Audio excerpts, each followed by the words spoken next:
welcome to Audio Documentaries with Dweezil Zappa. How you doing tonight, Dweezil? I'm doing well. Thanks for having me once again. This is, it's our thing now, right? People are going to talk. So tonight we are going to do My Guitar Wants to Kill Your Mama is the title track, the song from it, and obviously it was your dad's at one time. Yeah. Similar versions, but different versions. We'll get to that. Let's talk about the usual cast of characters on this. You do a lot of your own stuff on this one. Well, I don't remember exactly the set of circumstances that brought this record to be. I did some stuff on MTV. I had already done Having a Bad Day, which my dad produced, and we recorded that at the Utility Muffin Research Kitchen in Los Angeles. But I ended up getting a record deal with Chrysalis Records, which was a major label at that time. And they wanted me to work with a modern producer and do demos and all these things. And there was some hope that it would be part of the rock world at that time, So the producer that was really popular at the time was Beau, and he had done Rat and a bunch of other records. Winger, I remember Kicks. all the stuff he did. I think he did Warrant, Winger, Kicks, Fiona, obviously. Yeah, Fiona Flanagan.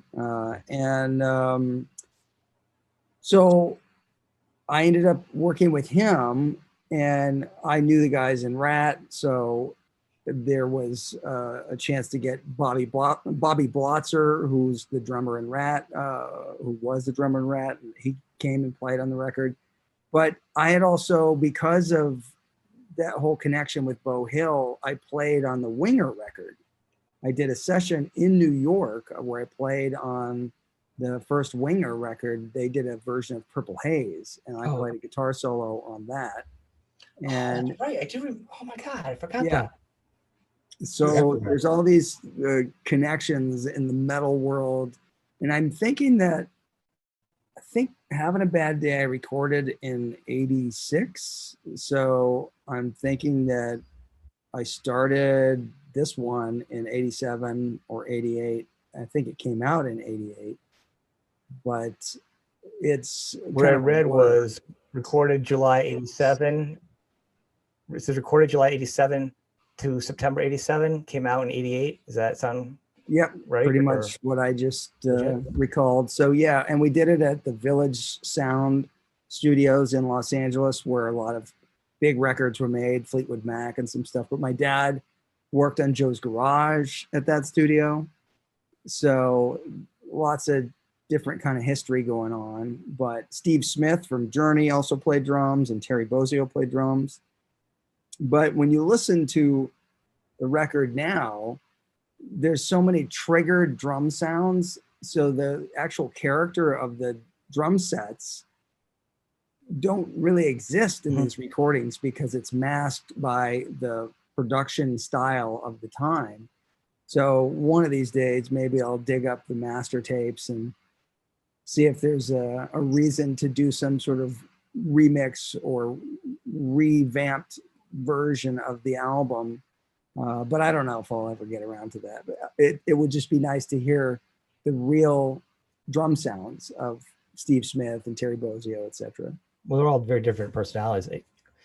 Was Blotz the only Rat guy that played on it? Because I know Beau he did all the Rat albums, so that he came with that big part of the Rat sound. Yeah, the guitars on the song that Bobby plays on, it feels like it has a Rat guitar tone on some of it. Was it just the way he did it? Well, that was Bang Your Groove thing, right? So that song is the Steinberger guitar in the lowest tuning. It's that TransTrem thing that we were talking about, where you could lock it into the different position.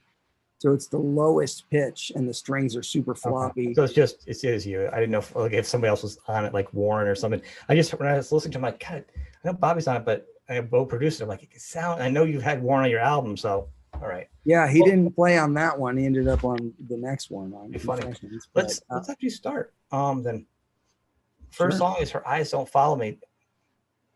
And that one definitely shows off the TransTrem. You hear it kind of bending chords in tune and doing some stuff that at the time, the only other player that was really using the TransTrem was, of course, Edward Van Halen. And I loved the sound of it, and it could do all these unique things. So I got one and started messing around with it. But what I think you hear on the My Guitar Wants to Kill Your Mama record is there's a pretty heavy Warren DeMartini influence in most of my solos.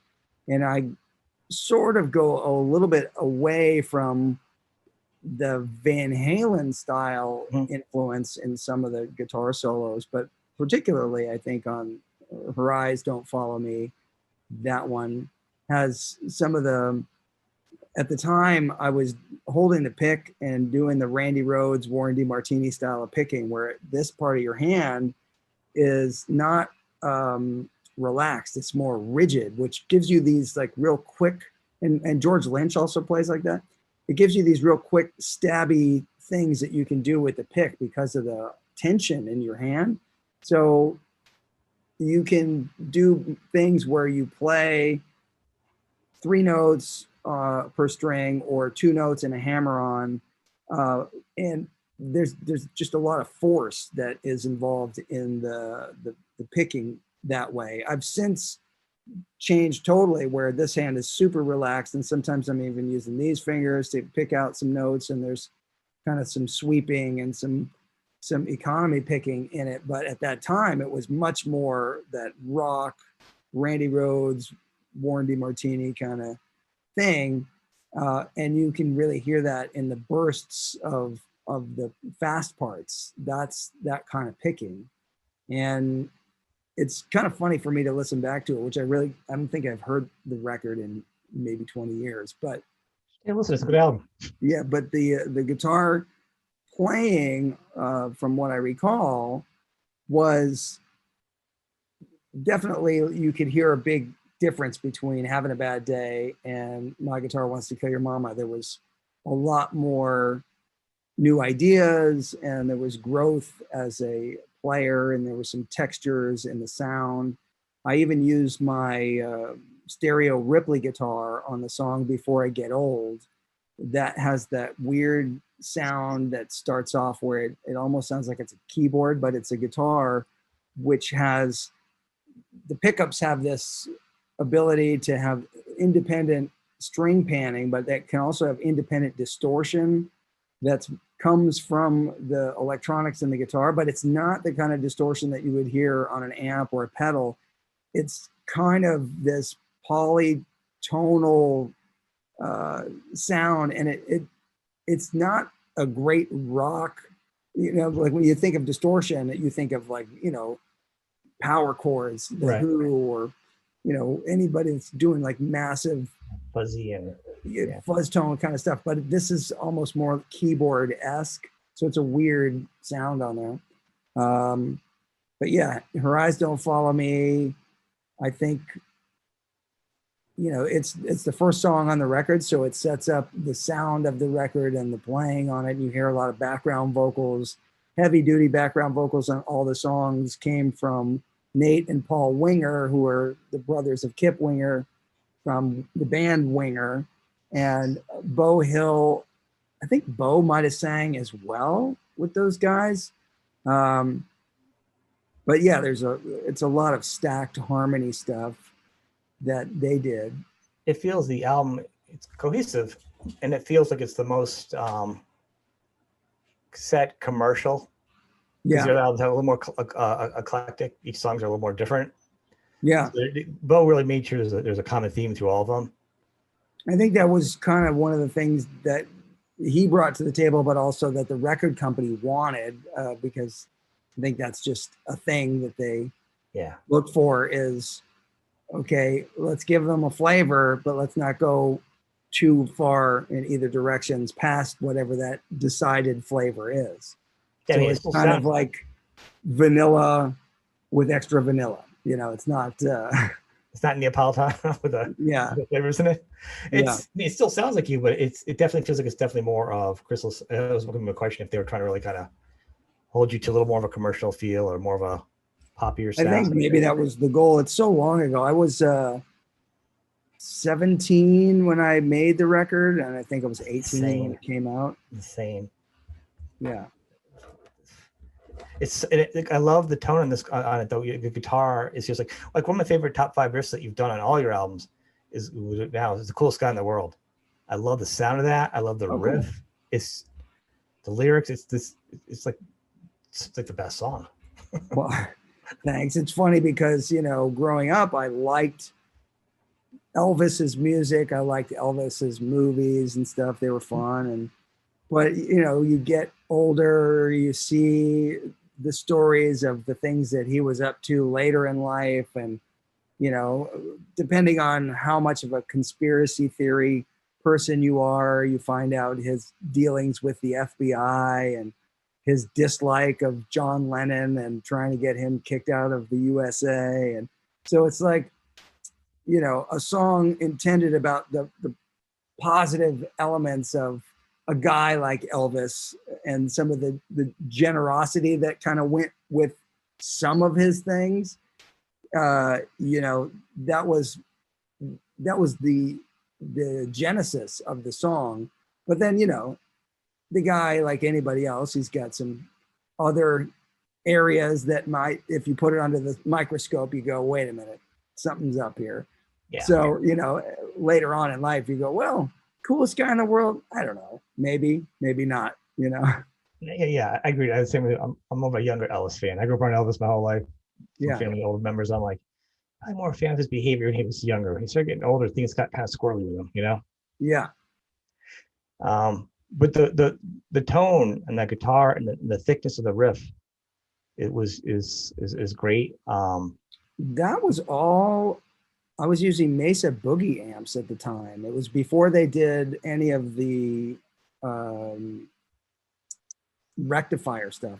That's a sound that I never had any real good feel for. You know, that came later on. But the early sound of the Mesa Boogie stuff, they had good clean tones and good distorted tones. And there was an EQ, like a 5-band graphic EQ on that amp head that I used. And I used it for a lot of stuff. I remember using it for the Don Johnson record, which was also around that same time I played on the Don Johnson record.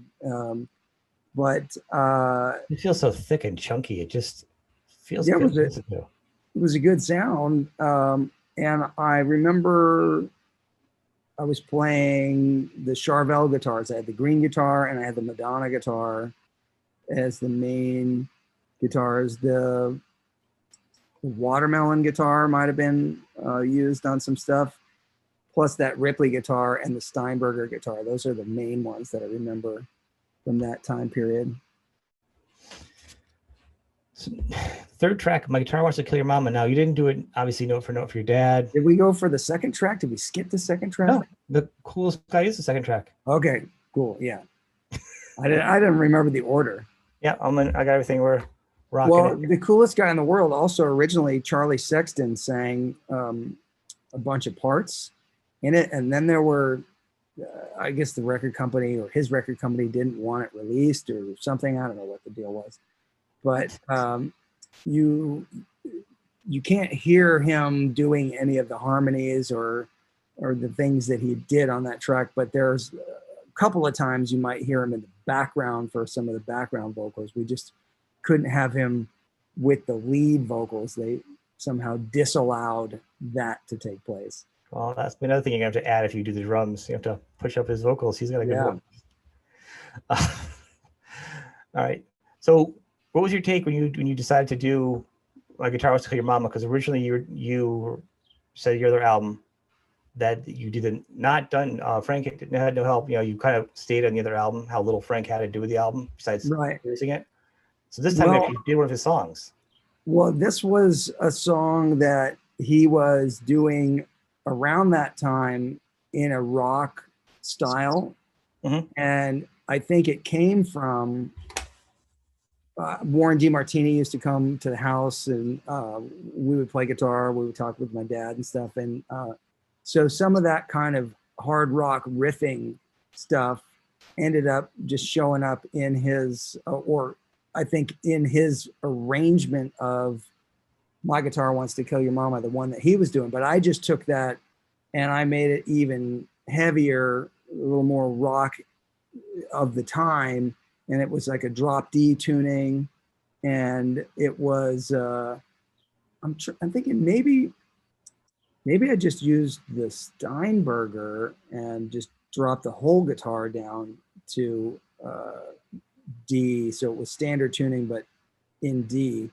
I can't remember if I had it set up with standard drop D tuning or just the guitar tuned down to D. So, but that one, I do remember it ended up being a track that everybody felt like that would be the one to represent the record, and it ended up becoming the title of the album, because I didn't go into the studio knowing that the record would be called My Guitar Wants to Kill Your Mama.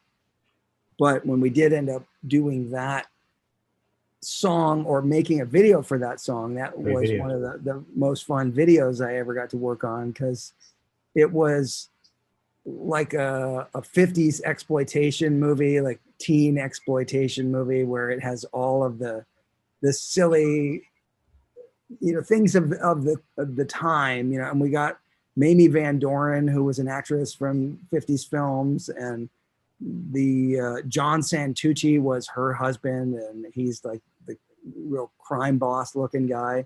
But Robert Wagner is Detective Dick Nose in the video. Michael Nuri from Flashdance is my cellmate when I'm thrown in jail, and he's got a tattoo on his forehead that says "I hate guitar solos," and that's right when the guitar solo starts.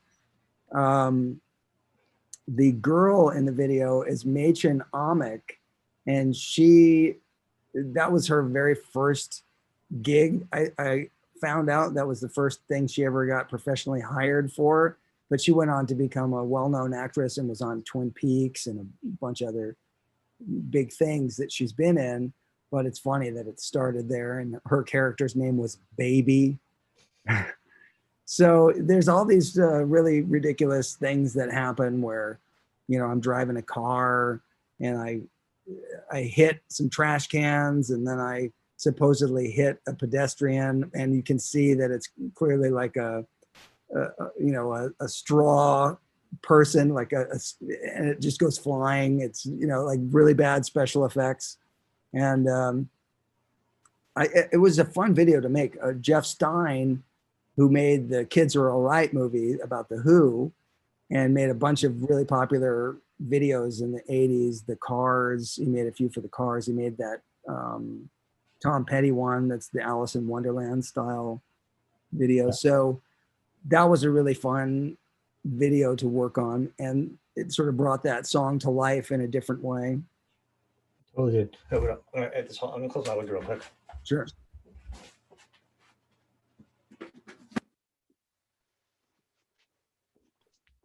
I hear a bird outside.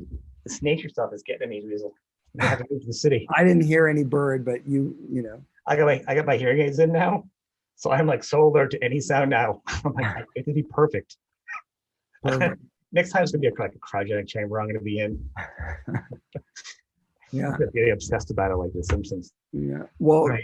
So once the record became titled "My Guitar Wants to Kill Your Mama," we had to figure out how to thematically bring that into the artwork for the record, because the photograph on the front doesn't represent the image. The photograph on the front, people think I'm standing in front of a backdrop, but I'm actually standing on a sand dune out in the middle of this crazy sand dune desert area in Los Angeles, or outside of Los Angeles. And Annie Leibovitz, the famous photographer, took the photos for that. And one of the things that we did was we did a police lineup, and we put the guitars against the police lineup. So you see the height of the guitars, and they're all lined up like suspects. That's the back image on the album art. And I think we did something like that in the, oops, nice, my phone is making noise. I think we did something like that for the video at some point, where there was some kind of a guitar lineup thing. I haven't seen that video for a while too, so I can't recall exactly. Well, actually that's a good album cover. It looks like it's singing. I didn't think it was a backdrop. It looks quite legit to me. I didn't. Yeah, it's a real location, but it was. I remember it took several hours to drive out there, and there was a really nasty motel nearby, like a real Fleabag style place where that was the place to change your clothes, to get ready for this photo shoot. And I just remember being really kind of nervous to be in this place because it did not seem like a fun place to be in. I was like checking my clothes for bugs and all kinds of things. DNA samples and yeah. People go get chopped up. Oh, that's gross. Oof. Yeah, it was not cool. Comfort of Strangers. Now that actually has a lot of vocals background and actually kind of a co-leadish back. It has Fiona singing. Yeah, Fiona was a singer that was coming up at the time, and she was dating Beau Hill, and then they got married. But I can't remember if she was on Chrysalis or not. But she was. I think she might have been. I know the single was Your Sexton Me with Kip Winger sang on it with her.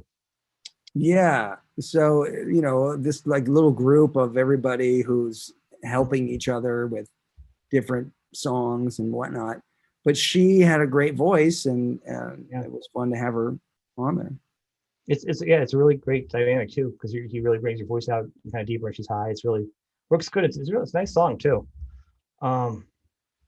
Bang Your Groove thing is quite a rocker. Got the Blotzer on it and the drums, and that was what I kind of really felt the Warren DeMartini guitar tone, not so much style. I felt like I just heard it as a sound, but that was probably ahead at this point. Anything but that song that kind of jumps out at you different? Well, that one, before Comfort of Strangers, I think that might be the only song on the record where I used a stone pick, and you hear it kind of chirp against the strings on the solo on the outro. And it was just something that I had in my guitar case, and I was like, I'm going to try this pick. And it was interesting because years later, I started using really heavy picks for a little while on the tour where I was playing my dad's music, and they would have a little beveled edge, which helped when I was doing that economy picking kind of stuff, it helped glide the pick across the strings. Mm-hmm. But that stone pick that I had a beveled edge, and it was really heavy. And I had remembered that from making that record, and that made me want to try that later for when I started getting into all the kind of economy sweep picking stuff, because I did something a little bit like that in that solo. So that's the connection that I remember from that song. But originally, I was also talking to Myron Grombacher, who used to play with Pat Benatar. He was the drummer, about trying to get him to play on a track or two. And he wasn't able to at the time, but that was going to be one of the songs I think he was possibly going to play on. So it's just a whole crazy 80s time period back there. But yeah, Bang Your Groove thing, that's tuned down really low. And then I used an octave divider on the guitar solo on that one. So it has an even lower octave on the lead melody part. And I think there's probably a few solos on the record that are doubled Randy Rhoads style, but I can't remember which ones I did. That might have been one though, the Bang Your Groove thing solo. I mean, there's so many rock, guitar, metalish solos on this album. They're all phenomenal. It's like I said, it's a lot of rock songs. Yeah. Well, it's definitely a 80s metal style record, and I don't have any other records that sound anything close to that, but that is that. I mean, it was the height of all of that stuff at that time, and that was the sound at that time. And Beau Hill had several records in the charts as a producer, so that was just that was the sound that he made when he produced records. I could just imagine they're like, all right, so we got the Zappa kid. He's hanging with the male crowd, but then he's got his dad's people. Can we kind of put together? Who are we going to get in there to kind of put it all as one? I can see the record guys kind of scratching their heads at that one, kind of. Yeah, it all ended up being, a fun experience to make the record. There were people that came in and played, and it was nice that they decided to join in. It was great to play with Steve Smith and Terry Bozzio, and so it was a fun experience. Did you go in cool to be in a big time studio? What was that? I'm sorry, did you go in writing stuff? Did you have everything pre-written like usual? Or was the stuff I had demos made, and I sent them on cassette to Beau, and he would give me some notes and say, let's do this. But I made them on a little 4-track recorder where you could use a regular standard cassette, but you could record 4 tracks onto a cassette. And so it would be like 1 track for drums and 1 track for bass. And then I would bounce some stuff maybe down. So you'd constantly be bouncing stuff so you could give yourself another track. Is it like one of those sort of like those Tascam little? Yeah, I think it was a TIAC. Yeah. Yeah. Those are the day they were kicking at the time. Well, because I know Beau could sometimes he has a reputation for sometimes really kind of taking in and being like, all right, this is what we need to do. But knowing how you've also been very strong-willed even at that age, like earlier you said other things like with certain videos, you're like, nope, not going to do it. Yeah. So you being significantly strong-willed, I'm kind of curious what they did with the process you two. We worked well together. I don't think there were any conflicts in terms of him having an idea and wanting to take something in a certain direction that I didn't like. It was a fun experience, and he added a lot of harmonies. He arranged the harmonies, and that was something that I didn't know a lot about at that time. And again, I was never really a proper singer. So, I'm being put into the position to have to sing this stuff. And there wasn't a real idea that there was going to be a real band or a tour behind it at that time. So that was another thing, which was, okay, we're going to make this, but how else is it going to be promoted other than a video? Yeah. And roughly around that same time, Andy Taylor from Duran had a solo album that he put out. Thunder. And he asked me to play in his band, and I was going to do a tour where I was going to play in his band, and I guess he was going to open for David Lee Roth, but I didn't end up doing the tour. I don't know, something got all screwy, but I was only 17 at the time. So 17 or 18 at the time. And so it was that was a thing where I was like, this would be fun, but it would also be terrifying and all these other things. But I did play with Andy live on New Year's Eve on MTV because I was one of the hosts for a New Year's Eve thing, but then I also played guitar with Andy on one of his songs. I think it was called When the Rain Comes Down. I actually remember playing it because I love the album by him. I actually love the album. I don't remember you playing. That's one of the few things I remember you. I'll have to go back and find a clip now and see you playing on it.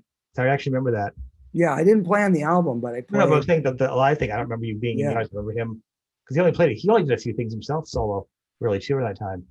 Yeah, there were a few things around, but I remember I played on the song and we never had a sound check, and I was playing through an amp that I wasn't familiar with. So I was a little nervous about that, but he introduced me and he's like, look at the color of his guitar. Cause it's that green guitar, he's like kind of poking fun at this like crazy blinding color, but as much as he stood out, probably that was probably like one of his first big times. A guy from Duran singing with long hair, all eyes were on him. Like he had enough of his own. Yeah, at the time. So you were a background guy. That would have been really awesome. So track 6, Money of Your Life. That actually has a little bit of it's fun, very playful. Well, that one has a lot of overdubs and things that you hear that started and ended, and it's a real direct, compressed clean guitar, and some of it's turned around backwards to have these swells, and there's delays and stuff. And I can't remember, I might have used a Rockman for that, which was really a popular thing at that time, especially with like the Def Leppard kind of sound and stuff. But the other thing was I wrote the song with Justin. He was it's basing on his name right now. Do you have the credits there? I didn't. He was not listed on it. I can edit this part out. I can pull up real quick if you want. I couldn't find it. I did a quick look on it, and I didn't. Yeah. Basically, he said used songwriting credit for everything. Didn't have Charlie Sexton. I really had very little. That's why I threw it. It's this guy Justin. We'll jump back into it in a second. If you find it before I do. His Justin Clayton. Right, so Your Money or Your Life was a co-write. I was friends with Justin Clayton, who was Julian Lennon's guitar player, and he was in Los Angeles for a while. He ended up staying at our house for several weeks. So we wrote some songs, and that was one, and the other one was Nasty Business. So we wrote the music parts together, and he always had a really good sound that he would get with using a compressor, even when he was playing with distortion. And he was one of the only guys that I ever saw that could do that well. There's something about the way he played that it worked for his playing, but I could never use it the way that he did. It just didn't sound right. Couldn't make it work. So he was great with that, and the stuff that he did with Julian always sounded good. I think they still write songs together. But I had also done a demo of Your Money or Your Life with the Nelson brothers, Matt and Gunnar Nelson. And Gunnar played drums, Matt played bass, and I played guitar, but we didn't end up doing any vocals on it. But the track was recorded. They had some kind of rehearsal space that had also a recording equipment. And at the same time, we recorded a song that ended up on the Bill and Ted's Excellent Adventure soundtrack called Two Heads Are Better Than One. And they had a fake band name called Power Tool, that's how that was the artist that had the song Two Heads Are Better Than One. And I remember doing something, one of the guys that had something to do with Boston, a guy, I think his name was Tom Boylan. He had something to do with, we did some overdubs at a studio in the Hollywood Hills. But this is so This is early Nelson too, right? This is before, because they, trying to think of the timeline. Was their album out yet at this point? No, it was before their album came out. I was gonna say, it feels like it was like a couple of years before when they were just kind of putting their band together. Yeah, so it was all in that area from like 87 to 89, somewhere in there. Look at you picking stars out of the sky for everybody. Get everybody starting their careers in this album. Well, with the actress, it seems like there's a lot of people's first big things there. That must have been a different sound though, those guys, because they had more of a poppier sound too. But they're really good players. Matt and Gunnar, they can play all different styles, but then when they put their actual band together, they had a lot of really good musicians in there. Brett Garsed is an incredible guitarist, and he's played with us on stage in Australia a few times. He's an Australian player, and he was their lead guitar player. So they had a lot of good people that they worked with. But I mean, they're really talented singers, and they can play different instruments well. So it's just we had a similar thing in that we had fathers in the music industry, etc. So it was easy to make some music with those guys and have some stuff in common. That's pretty cool. I'd like to hear that. Like I said, it's playful. It's very reminiscent. It's more, some of these songs feel more serious. This feels more of your playful lyrics. The Your Money or Your Life song? Yeah. Well, I don't even remember the lyrics to it, but what I do remember is it's like a push-pull thing, kind of fun. But it's got a really strong guitar lick. That's the theme of it. And then the next time it comes in after the solo, there's an additional part of the riff. And that was kind of one of the things that, you know, at the time I didn't know anything about. If you were to try to write something out on the page, you know, bar lines and all that stuff, none of that made any difference to me. I just played like, okay, the riff goes like this, and it doesn't matter to me if it goes across the bar line. If you have to extend it and do something, that's just how it went. And so there was a couple of little things that happened. So crazy. These albums are so good. Yeah, in there where when we were learning to play this one part, I'm trying to remember, I think it's Steve Smith on that track. I just remember we would have to go over the lick a couple times because the drums play what the guitar plays in unison. And it was one of those things where it's like, this is weird. You know, he just kept saying, you know, it's strange that you would add this part like that. I'm like, well, just how it goes. Yeah, I don't know what else he did. I think he did that one too. Yeah, that album, that D was him. Yeah, he's done a lot of crazy stuff too. So it feels to me, actually, you probably said this before when you heard the songs, it feels almost like an instrumental version of a car chase to me. Like if it was just the music part, it feels very adventure-y. That one part, you know, it's like that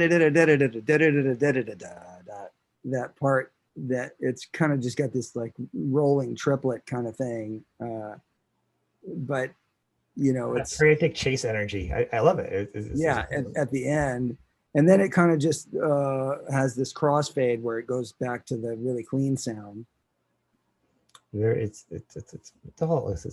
good. So Shameless, yes, that one. That's also the Steinberger, and that one's definitely in the D tuning, and I can't remember anything unusual about that one, but it was, you know, it's got that intro where it kind of breaks into triplets for a second. I remember somebody misheard the lyrics to that around the time. They thought that I was saying, I am shaving instead of I am shameless, you know? So that was kind of a joke at the time, you know? I am shaving. Yeah. That's your next song. So you actually started speaking before with this one. Before I Get Old was also the similar guitar. Yeah. So that one had the stereo guitar with the opening melody. So the riff is, I think it was probably the Madonna guitar, and it was going through the Mesa Boogie, but the stereo guitar goes through just direct into the board because it's in a 2-rack space brain that has all these knobs on it and stuff, and a special cable with like an 18-pin connection. And so it's an oddball sound, but you hear it on the intro, and also I think in the outro, the melody comes back. It's, like I said, everything does, you can still hear the Dweezil flavor, just obviously Beau just kind of did his own thing where it kind of like shaped up a little bit, so it has more of a Beau sound on top of it. I mean, Beau had a sound. Yeah. That one had some interesting guitar riff things in the verse. You know, I think each song had its own little thing that made it different. There's never just strumming of chords. There's always riffs, and they change from verses to verse. You know, it's never just something that you cut and paste or play the same. There's always slight variations. Well, if you listen to the album, like you play it beginning and end, you're like, okay, it is a rock metalish album. But if you take each song separate, I guess other rock metal songs, you're like, okay, that's a Dweezil song, and here's his influences, and here's where he's at now, and here's what he's doing. You know what I mean? Yeah. But not so that's kind of like probably my way of explaining it, because they're all still very different compared to metal songs at the time, you know. Yeah, I would think so. There's definitely some things that are starting to show some of what my style of playing is becoming. Because I hadn't done that much at that point. You know, I had done My Mother's a Space Cadet and the Having a Bad Day record, you know. So but how you the composition of how you write the songs and how they put together, and the layering, and then like and how you're incorporating like the melody in with the riffs. Yeah. Clearly there's a progression that's happening as we've been, you know, as years go on with these albums, you know, they're advancing. But even, I mean, that's the good news. It is, but I'm saying, but like even at your age, doing that progression of these albums is, for a lot of us, it's like it's crazy. I mean, it's you, so you're just used to it, but it's a lot, you know. At 17 to be rocking it out like this. These are some good solos. I mean, you can hear even the solos have changed, and how once you go with the progression, how it changes, and the challenges are different and almost like thought out differently, and maybe not as fast, or it's fast, but it's substituted with something else that's more of a different style. So you're not sacrificing speed, you know, for a song, you know what I mean? Yeah, I think the challenge has always been, there's two different thoughts when you're a lead guitar player, especially in the 80s. The idea was that the song was kind of a vehicle for the solo, and the solo might even be its own composition, because guitar players would really technically figure out these solos to be able to play them and record them. It was a very worked out kind of thing, which is very different than the way solos had evolved from the beginning of time. Usually a solo was just a moment where somebody could improvise, and it was like, okay, cool, we have a little break and now we're back to the song. I mean, when you think of the best musicians, the jazz musicians and all that stuff, they didn't have a written out solo. They were improvising, and they could do it 10 different times, and it would be different each time. And it would feel like it was a very complete thing without having any real things that felt like they didn't belong, you know? So when I was working on the first couple of records, I was very much writing the solo parts and creating them in a way so that they were playable, and they were worked out. They were composed solos, but sometimes there would be a little part where something could get improvised. And in that way, you know, you'd think about it as like a guidepost. You have a structured part to start. You might have a place in the middle where you do your thing, and then you have a place at the end that's structured.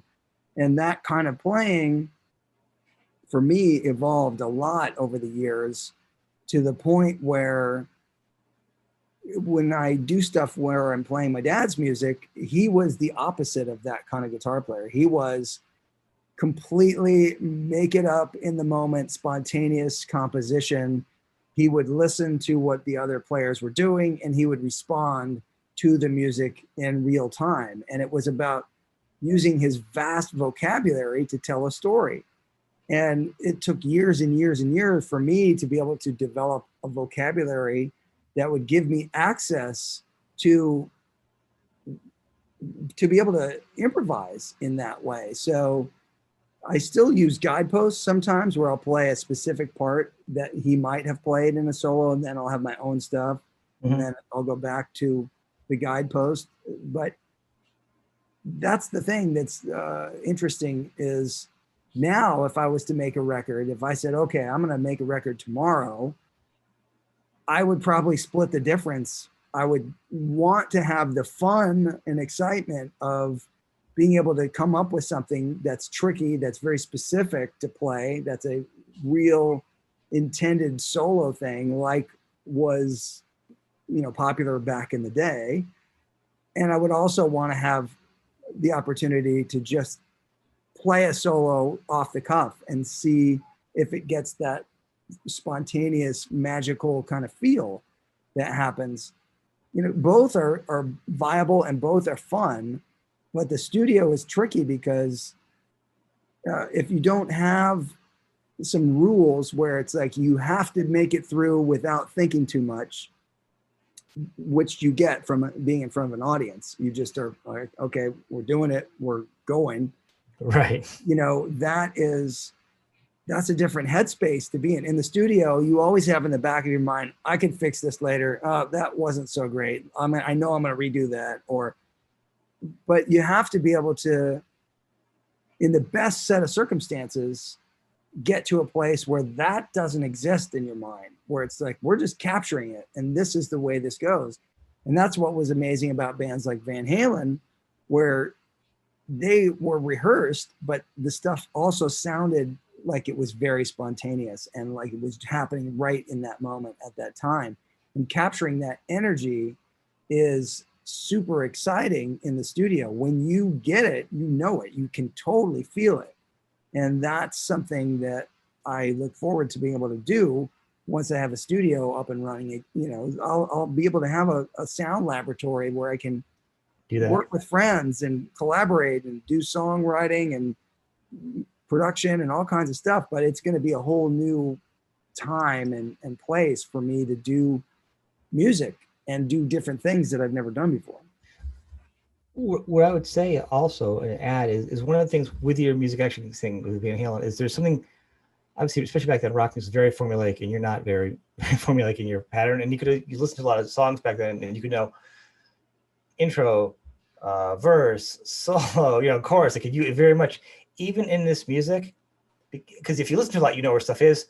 It's still not broken down as in, because you have so many little pieces added, even in this album, that aren't the same rock thing, chorus, big chorus, guitar solo, angel voices, rock and roll, you know what I'm saying? Rock and roll, happy face in the sounds.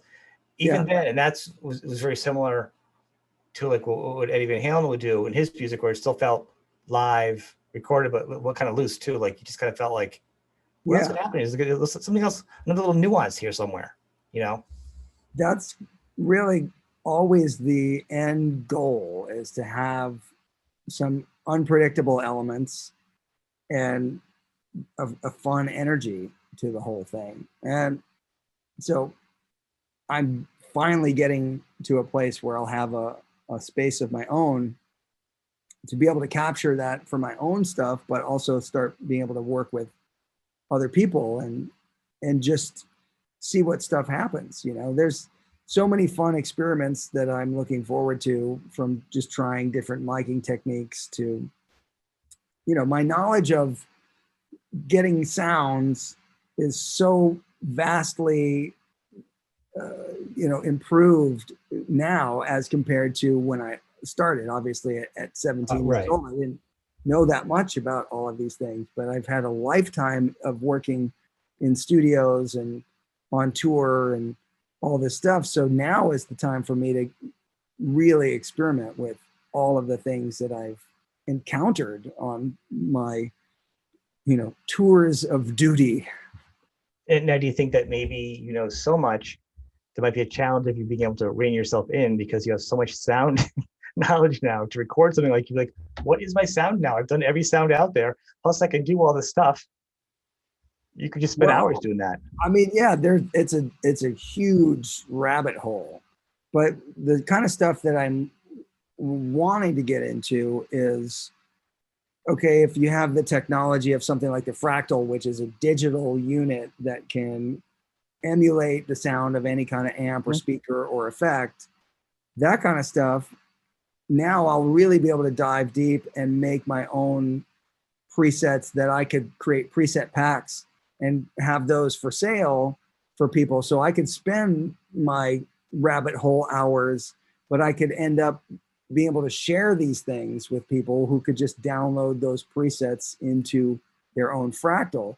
And at some point, I'd like to start a company that actually builds some technology from the ground up that is all in that world of guitar development. And because there's so many things that you could do now, and incorporating not only the guitar elements, but the recording side of it and the little things that give it the magic secret sauce or personality.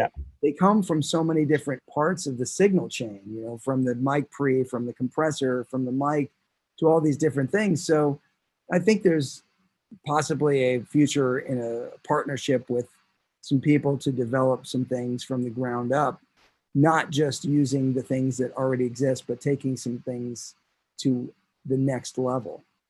You've spent your whole life as a tester of sounds. I mean, it really feels like the next progressive step. Well, I think what I was thinking of, like, is, you know, when you write a song, you can be very basic with it. Just with an acoustic guitar, regular guitar, piano, and just the very basics to kind of come up with an idea. Yeah. But with all these other sounds you have on top of it, do you kind of still have a sound that you want to have, like, you know, not metal, not just progressive, not, you know what I'm saying? Do you still have a I think what ends up happening is that song dictates what it needs. But what's interesting is I've spent a lifetime around a lot of pretty sophisticated, complex arrangements of music. And I actually am interested in doing something that goes away from that for a little while, like, because it's actually much harder than you think to strip something away and make it simple, but actually have all the personality and the feel and the sound that is captivating and all that. So that's what I'm really interested in at this point, is digging into things that are so specific that the more simple it is, the more the personality is there for you.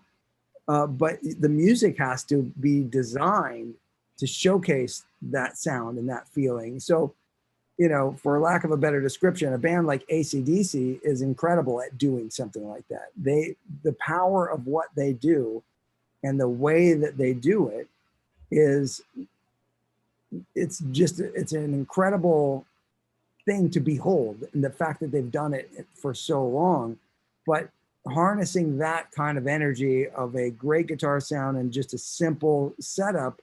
Not that every song of theirs is simple, because you have to play well to be able to play close to what they do, but the instrumentation is just guitar, bass, and drums. But taking that and taking it to a new place, but still with that simple thing, that's a real hard thing to do. But if I have a space to work on it, I can explore what that might lead to. Because it's interesting, is one of the fun things being a fan of you and your music is you don't have a certain sound per se, and your songs, your guitars, and the effects and everything, and musicians are really like different paintbrushes or crayons or whatever kind of utensil. Yeah. You know, it's like your song is, you know, a black and white drawing, and then you add everything, kind of colors it in and fills it in. So you really don't know what we're going to get for a picture each album from you. We don't know. Well, so I'm just kind of curious if okay, that's my point. Like, with all this technology, is it going to kind of cloud your mind a little bit? You have so much other stuff you can do while you're already trying to develop. You know, you're always evolving to a new sound. I think it's, to some degree, it is just the sound leads you somewhere. So you might be working on something. This is great. Let me do something with this. And when I will actually have a space to do that, I will be able to do more. So there's also the possibility that I'll be in such a deep rabbit hole sometime that, you know, I might need to send a SOS out there to get me out. But, you know, you're going to need 18 interns to work with you to keep up with you. You just have to think and point at things. Well, that's the thing, because like there are a lot of artists that have a great sound, and I don't just say their names I love, but you know what their next album is going to have a certain sound to. You know, we can all name a bunch of them, which is fantastic. I love it. And right, and AC/DC is simple. And if another band did an AC/DC thing, it would sound awful. It would sound like a ripoff and boring. But there's something about the magic that they've captured and been able to maintain. That you're right. It's a challenge. Like the Beatles write a simple acoustic song, or, you know what I mean? But the Beatles are a good example, because song by song, the instrumentation changes pretty drastically, and it's great to hear. They're one of the only bands that was allowed to flex that musical muscle and say, we like all these different styles, orchestral to really distorted, helter skelter. I mean, it's that kind of stuff A lot of When you pull bands. back the tracks, though, too, what I'm saying, if you pull back the over George Martin versions and you get to hear the raw tracks, Yeah. the simple songs were just as powerful. Like, it was just like literally, side by side. It was, But they're also recorded so well, and the whole thing, the character of all that stuff is that's growing up. The records that I loved the most were the ones where all the sounds had so much character that they just became part of your life. Like it's like a friend or something, the tone. Or so the things that are on my dad's records, whether it's guitar sounds or keyboard sounds or how the drums were recorded or how the horns were recorded. You listen to a record like Waka Jawaka, that one has incredible recording style. I mean, the sound of that record, it's really dry, but it has so much detail. And it's, whether you like the material that's on that record a lot, the actual sound of the recording of that record to me is a really amazing sounding record. That one, Joe's Garage, and I mean, Hot Rats has some great personality to it as well. But there's a few standout records. Apostrophe is another one where there's things that just exist where the personality and the character of the sound is so cool that you just have to keep going back to it each time. And I feel like that with a lot of the stuff on the Beatles records. The best production of your dad's records, actually, the best production, not just of these songs, but the best produced, taking away like any other reason, just straight production by your dad. I mean, if I'm talking about the overall sonic characteristic and the sound of the record, I would say that the Joe's Garage record is probably across the board one of the best sonic sounding records. There's other things that I love in the early days that have a personality to them, but as far as full range audio spectrum, like this is the best sounding thing, top to bottom he's done. That, I mean, not talking like song structure, I mean, because you can go at the rabbit hole, but just that's kind of curious to that. I think Joe's Garage, but I think Waka Jawaka has a great sound to it as well. It's an off the beaten path record, but the sound of the horns and the drum sound and just the way that that huge arrangement of all the things that he's got in that music, you can hear it so well defined and so clear. It just sounds great. Overall, I think that's one thing. He's really such a great producer, and I don't think I can actually do that. I couldn't tell you one. Like, it really depends on what week it is, to which album, the sound, production. Like, it always flips with me. I couldn't even give you the best one, my favorite. I agree, those are fantastic, but next week I'd probably go, well, I think it's, It's tricky, yeah. I mean, there's so much to choose from. So there is. So we have left here. Let's go to When You're Near Me.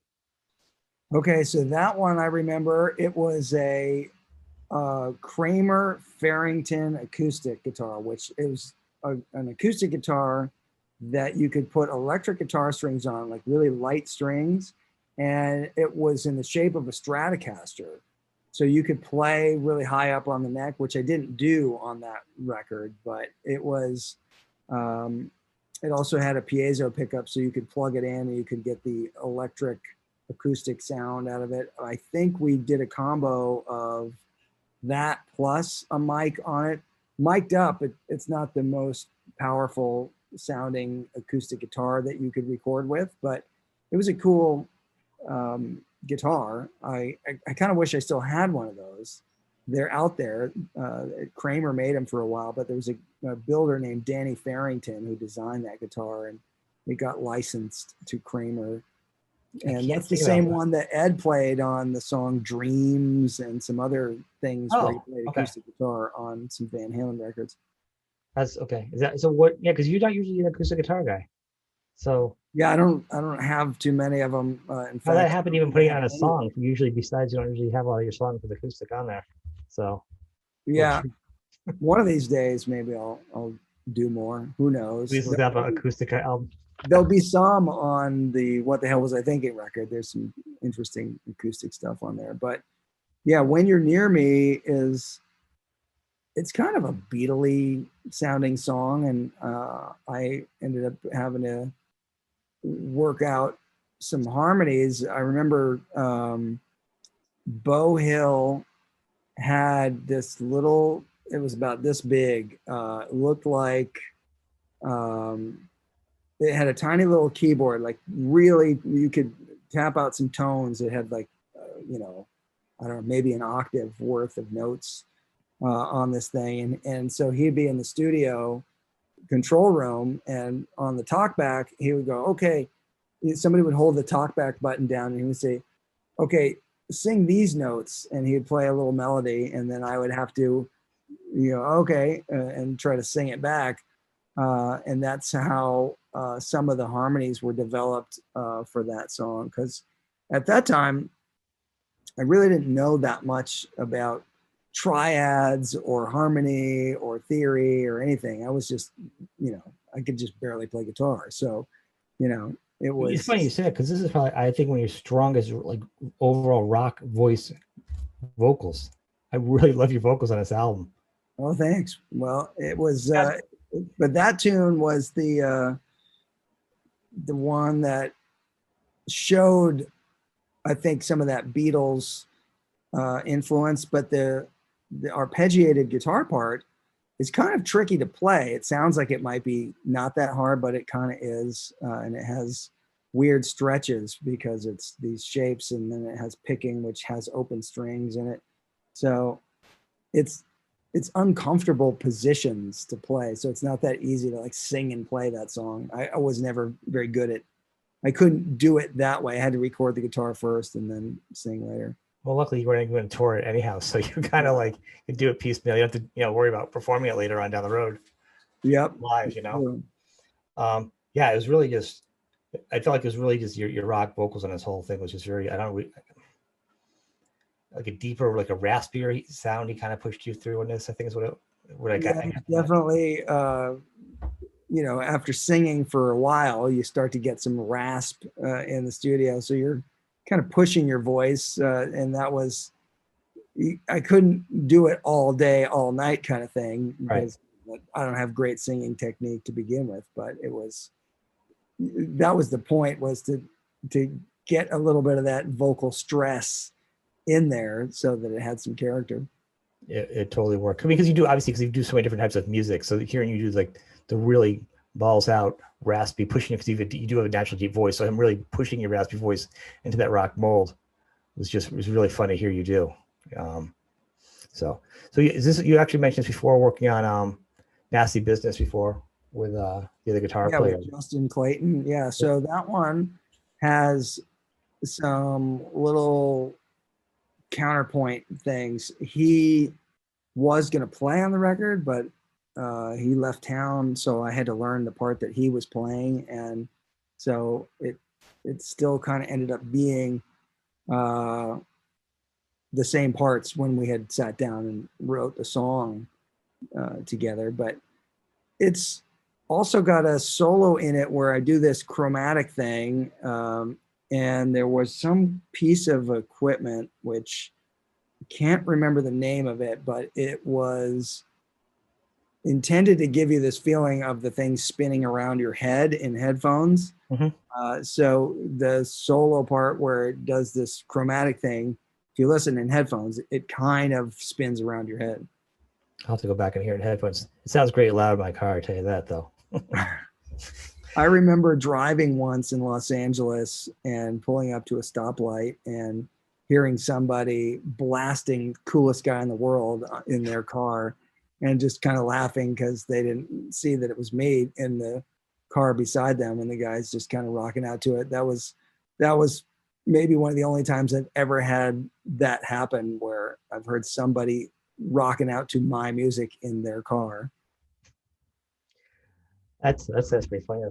I imagine it happens quite a bit though, and in California though, with musicians bumping into people. So last track on there is You Don't Know When to Love Me. Yeah, that tune, I remember. It's funny, there was a fake band that I had where we would make all these joke songs when I used my 4-track. and there was a band called Gruin that would make these terrible songs. And it was like, we just chose the name because it had an umlaut over the U, you know, so it was just kind of a funny image, call it Gruin. But the riff from that was actually a Gruin song, but then I just threw it on the record, and I don't remember what the original lyrics were, but it was like, Gruin was the equivalent of what Steel Panther is today, you know. So it was all these kind of songs that were metal, played well, but then had over the top lyrics that were just completely ridiculous. So, you know, I don't even remember. There was, I think we had a song that was called like "Rock Out with Your Cock Out" or something. That was like one of the first Gruin songs, you know. But, yeah, it really sounds like you were leading the path. Yeah, you'll have to find some tapes and put that out as a special release there, the Gruin reunion. That is, it's a good song though. It's you know, it's solid. It's a solid album. You know, all 11 tracks. It's very enjoyable and it sounds good loud. I mean, that's always said what this test for me is, you know, different types of music. I know you said that for you to listen to music, you really have to focus in it. Just you don't really have a background music thing. You don't have a. Yeah, that doesn't work well for me. You know, is there any music that you can listen to in the background that you can kind of? No, because I'm always, if it's on, I'm always thinking, what is that? You know, and then I got to go listen and see what it is. And it's funny because my wife didn't grow up really exposed to a lot of music and wasn't like a real big music fan. And when she listens to music, it's usually at a pretty low level. So only the vocal is audible. So she doesn't really recognize that there are other strong elements to the song, like bass lines and other stuff.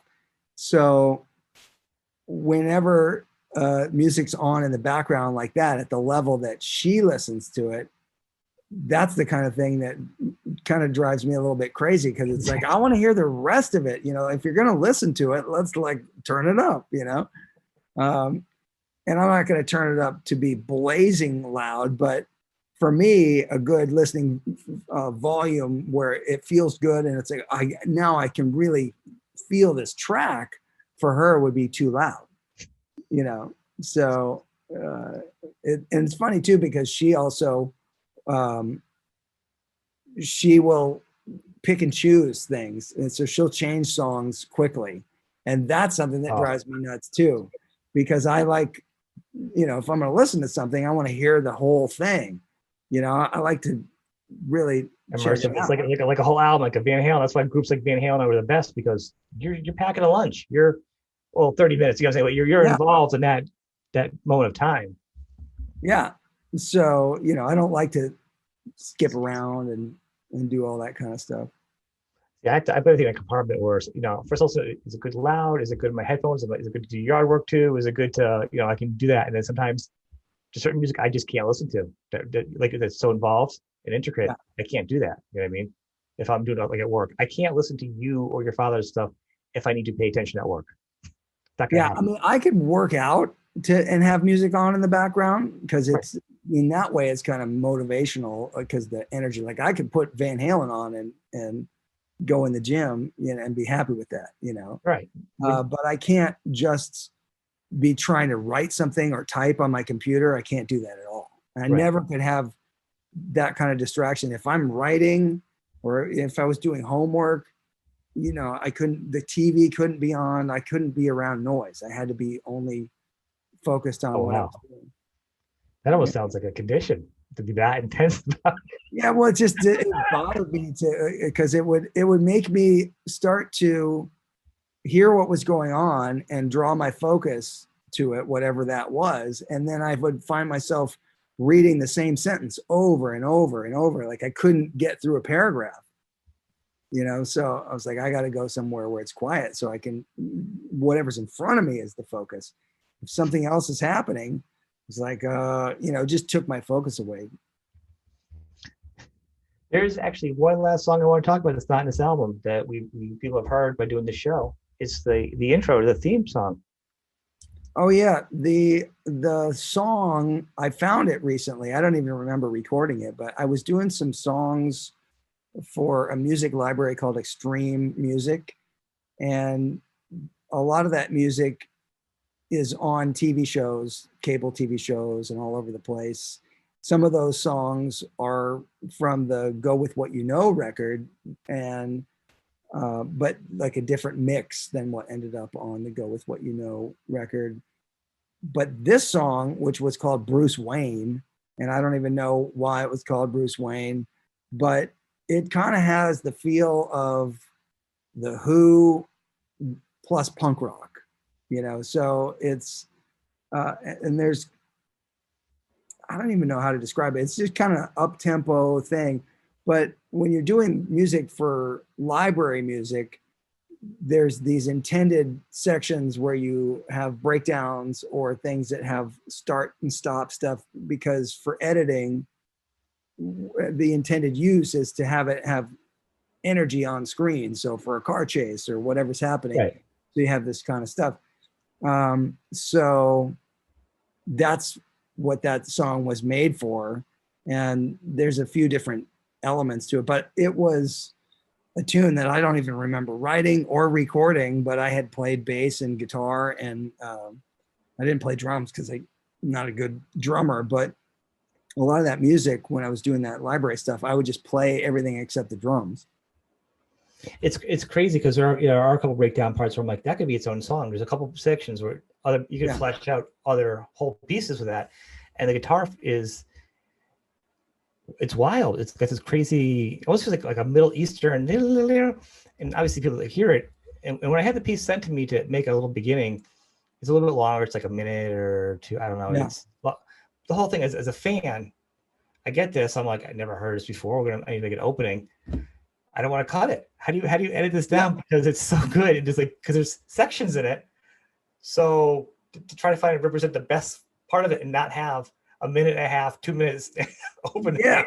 I know. It was a real challenge for me. I kept listening to it. I don't know how much time I listened to that 1 minute song over and over going, and I cut it, and I'm like, I don't know what to do with it. Like, because how can I show the most for the fans to get the most parts of the segment? So I think I did, but maybe I'll put a version of it out just as it is. It you know, the version that exists doesn't have the greatest mix, but I gave you an edited version of the song. Is the full song is about 3 minutes long, and it has more. God, I would be in the crazy house right now if I had Yeah. 3 minutes. I'm like, really? As it was, there was so much in that to edit it down, to pick it out. It's fun. So that's what it is. And yeah, I look forward to seeing it out there if you own your little pages or something. Yeah, I mean, lately I've been doing a lot of stuff on the site where I finally got around to being able to add some t-shirt designs and t-shirts to the site. And I decided to make songs go with the t-shirts. So I have an album that's in the music store that's called T-Shirt Songs. And if you check it out, there's a lot of songs. Some of them are live songs from tour. Some of them are studio songs. But the thing is, they go with specific art for some of the specific t-shirts. And I'm making it so that if you buy a shirt, you get the song for free. But if you just want the song, you can buy the song on its own. But I'm going to create some bundles and things. So there's some value added options for people that get into the idea of maybe buying a few shirts, getting some songs, and maybe I might do a thing where somebody could get the silver subscription for free with a certain like triple play package of t-shirts. I don't know. I haven't figured it out yet. That'd be good because there's like 4 shirts. I'm like, I definitely have to get. Yeah. So I try to do something where, if people are buying more than one thing, then they get something else extra for free. So, I'm trying to work out something, especially maybe for this weekend, because Father's Day and all that stuff. What about the designs? Because like literally, I I just bought a shirt from you guys, the Hot Rats. I didn't got a chance to buy on tour, so I bought the shirt from the tour. And I get to see, and I just ordered it, and then I look back and I saw you. I'm like, oh, I know you're putting more stuff up there. I looked at the shirts. I was like, oh, there's like 4 or 5 more shirts than I want.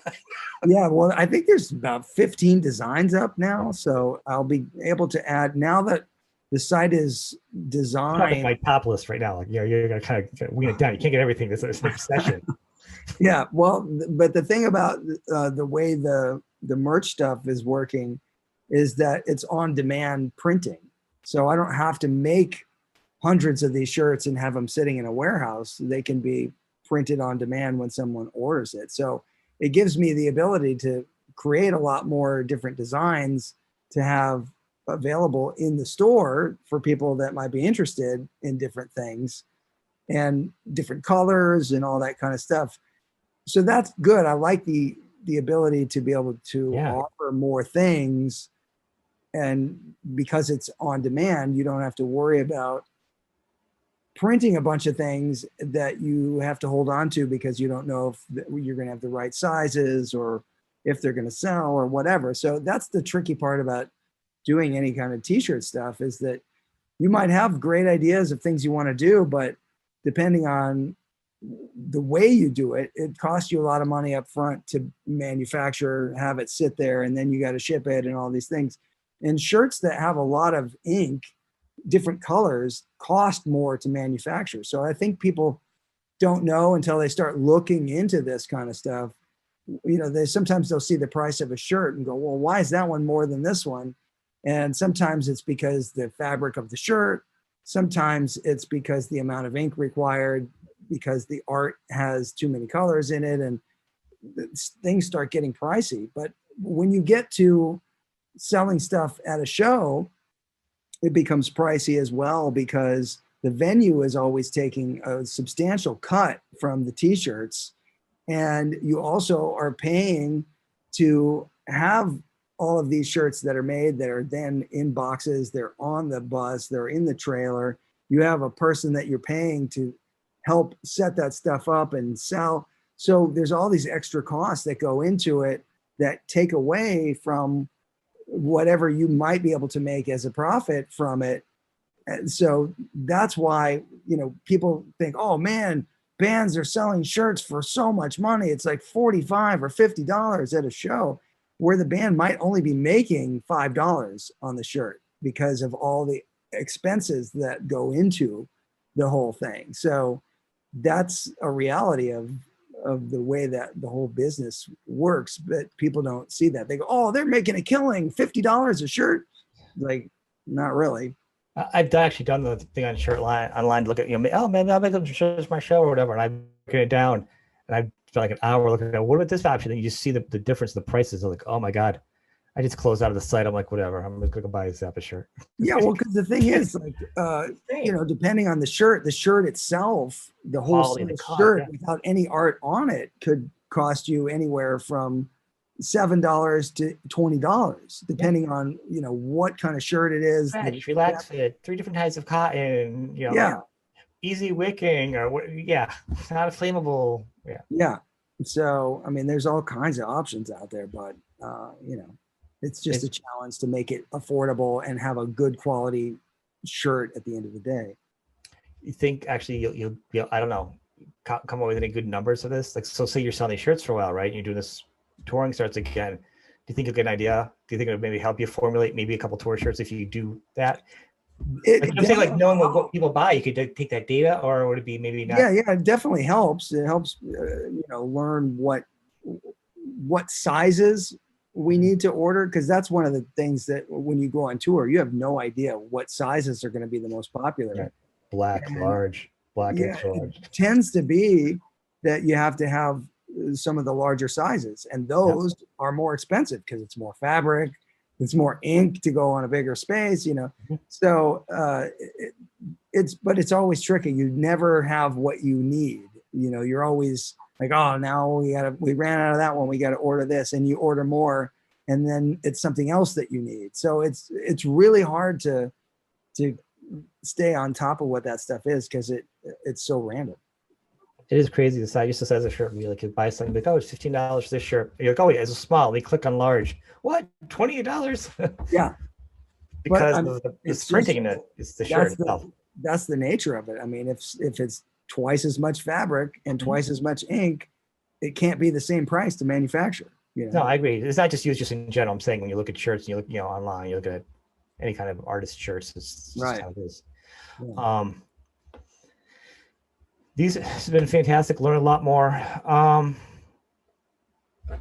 Edit this part out. So at this point, we covered the album, covered everything pretty much. I had a thought I was going to tell you before we close out. I was going to tell you Paul Gilbert. I want to tell you a quick Paul Gilbert story. Okay. When he was on, because last time I tell you, when he was on tour with Mr. Big, real quick, he was running. He was they do like a prank or whatever, and Eric Martin had told the story. I guess he got in trouble because he probably told on the show, and I think it came back at him. But Paul Gilbert came out wearing like the sleepy time clothes, like Scrooge, where he had like the night shirt, the long shirt, and while the opening band was playing, he had like the hat and the candle and everything.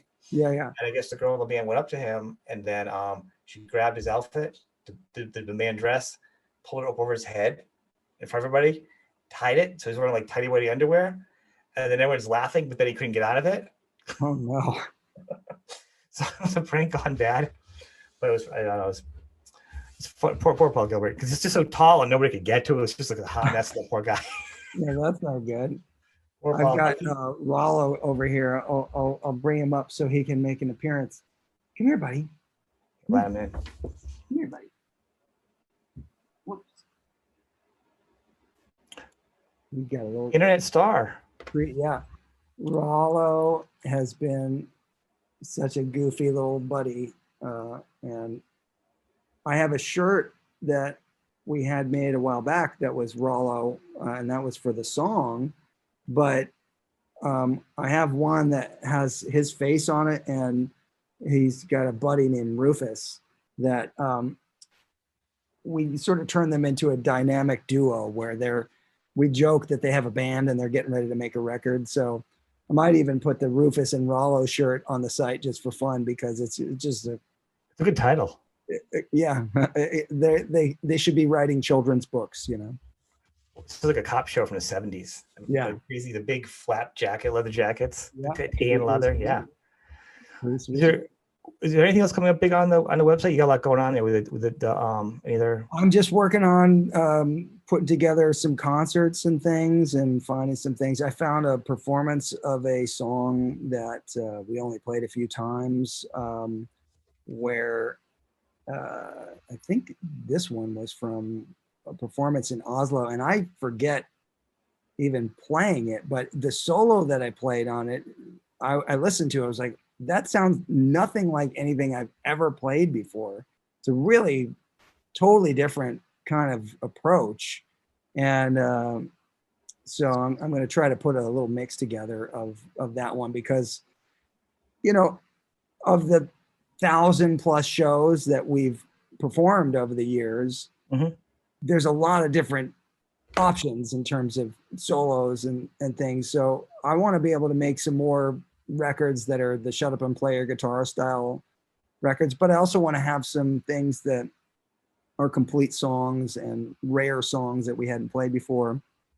But that one, which I'll spare the title for now, so it still remains a mystery, but it was a really interesting solo that stood out. And I know that I found another version. There's a song, there's a version of Inca Roads that we played at the Montreux Jazz Festival that probably has the best solo that I ever played on that song. And I want to see if I have a way to get a version of that out, because I think we even have some video footage of that. So I'll look into that. But that one, come here, Rollo. If I'm able to, find some cool gems like that, I'm looking to get some video footage together, concert stuff out there too. So cool. The last question I'm going to ask you is, and maybe we have it edit this part out. How do you do the merit system on the points? How does that work? Even so, hold on one second. Rollo, come here, buddy. hey, come here. I was disappointed we hadn't heard from him. Yeah, he's been quiet this whole time, but he wants to leave the room. He's like, I need to go outside. I probably got to let him out. I hear you. But the point system is it's a sliding scale and it changes every month. So nobody can ever just keep their points exactly as they are. They have to keep doing things that engage them in the community. And so your points actually slide around? Yeah, so it changes, like they reset every 90 days or less than that. I can't remember what the cycle is. I'll get you a proper answer. I have to look at what that is. That's even closer than I thought, because I was like, what is this voodoo? Like sometimes it's this number, sometimes it's this. Like I'm added pictures. I'm not complaining it by any means. I'm like, I just like to understand how things work. Yeah, well, it's all based on how much people involve themselves in the community. So, 1 month you could be doing a ton of stuff, and then another month you're not on there at all. So your points and the whole way that it interacts changes. So, but the more you do, the more points you get. The rewards. Yeah. Okay, that makes sense. I just didn't know that. I couldn't figure that out anymore. So, yeah, that's good knowledge. Yes. Well, we try to make it all with merit, But anyway, it looks like Rollo is giving me the eye, saying I got to get out of here. So, all right. Until next time. And we will talk again. All right. Yeah, sounds good. It's good when it's a surprise and I have no idea what record we're talking about. So we're running out of your soul. We only have a couple of your soul ones left, actually. Yeah, well, there's still a few surprises left, I guess. There is, but then you've got other stuff. So you have so much material. Let's go forever. As long as you're willing, I've been enjoying this. So, all right. Think about when you want me to start editing to start like a game plan too. Yeah, to drop them. We'll talk about it pretty soon. I'm gonna go let him out so he doesn't. Yeah, we'll do that. I'm gonna take a thing down tonight too. All right. Cool. Appreciate it. All right. I'll talk to you soon. Okay. Bye. Thanks. See ya.